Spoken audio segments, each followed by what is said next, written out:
Hello, traders. And for those of you who live in Australia or Singapore during the morning, or those interested in trading futures in the evening New York time, there is a little Nasdaq strategy I like to explore each day I call the Genius Lockeye trade. I want to take a moment today to share this with you. The trade works out about 3 days out of 5 each week on the Nasdaq or gold and many other asset classes, but it's particularly solid on the NQ and the GC futures. Now, this is a quick video, I promise, and what I've done is snapped a few screen snapshots of my charts and the Quantico Cap dashboard to talk through the strategy and how I use these tools to trade the Genius Lockeye trade setup.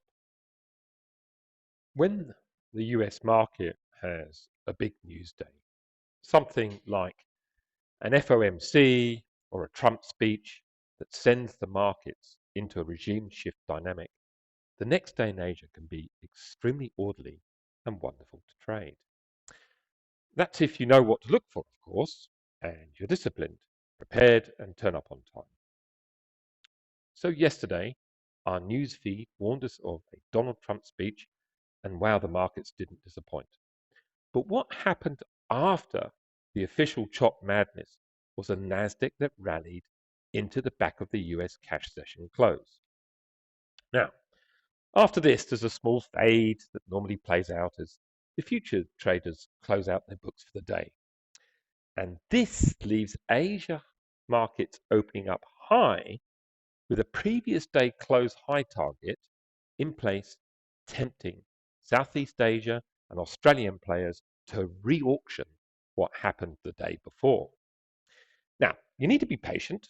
Wait for the 8 EMA to cross the 21 EMA on the 3-minute candle chart, and you'll get your first burst. Usually the first attempt doesn't break the high because traders who are in early with the idea to go for that breakout will pull their profits in anticipation of being right.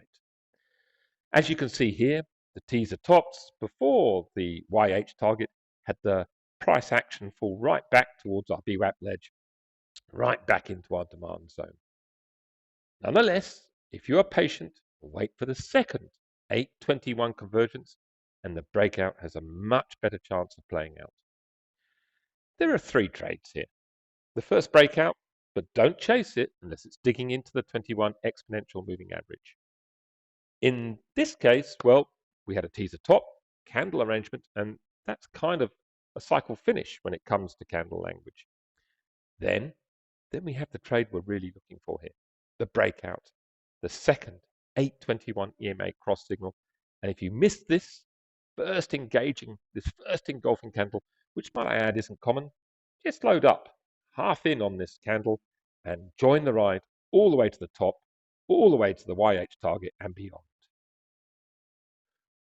Often this bullish NQ behavior will bleed across the markets. And you can see the Asia stocks are joining in. The Aussie dollar futures are rallying. There's so much going on, all of which is a nice backdrop for our NQ breakout. Now, if we glance at the Quantico Cap dashboard, it's also showing us previous gamma walls being sustained, VWAP levels being supportive, and we mustn't break through these price zones. We can test them, but not break them if the NQ breakout opportunity is to be sustained. Finally, there's plenty of bullish order flow coming into the market.